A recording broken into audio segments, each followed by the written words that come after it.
Hi everyone, welcome to day 8 of our Gospel of Luke reading challenge. Today we are in Luke chapter 8, which begins by letting us know that there are women counted among the disciples who are accompanying Jesus.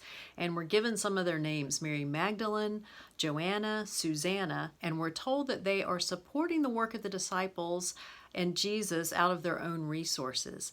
These very women will show up again at the crucifixion and at the resurrection, so be watching for them to reappear in our text. Jesus then goes on to tell the parable of the sower, one of his better known parables.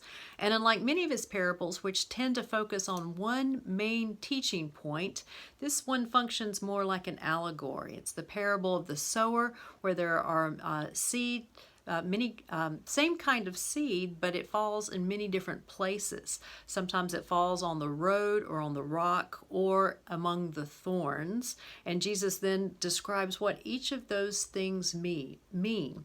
It's how we receive and respond to the Word of God.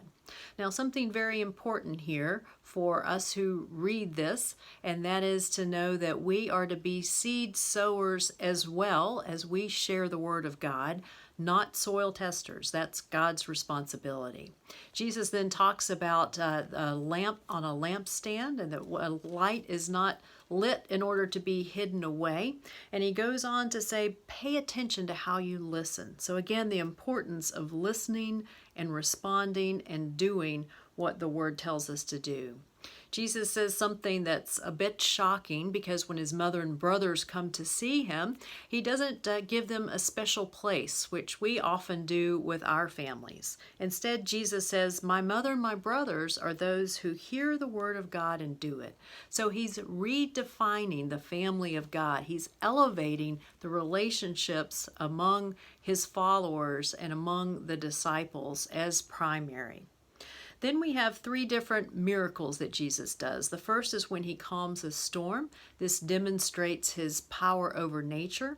And then we have a lengthy account of him healing a man with an unclean spirit. In fact, he's filled with many demons, 7 to be exact, and they are cast out of him into a herd of pigs, which causes some consternation among those pig owners. And then the chapter concludes with kind of a double healing, if you will, a healing within a healing. He receives word from a man named Jairus that his daughter is dying.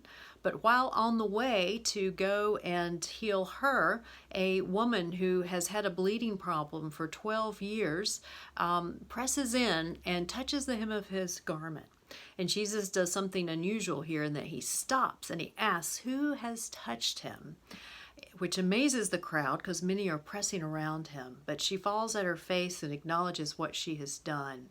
So she's already experienced healing, but it's at that point that Jesus says, your faith has made you well. He gets word that Jairus' 12-year-old daughter has already passed away, and rather than not continuing on his journey, he goes forward and he raises her from the dead as well. And so the chapter ends with those 3 demonstrations of Jesus' power and his authority over nature, over the spiritual world, and also over life and death. See you tomorrow.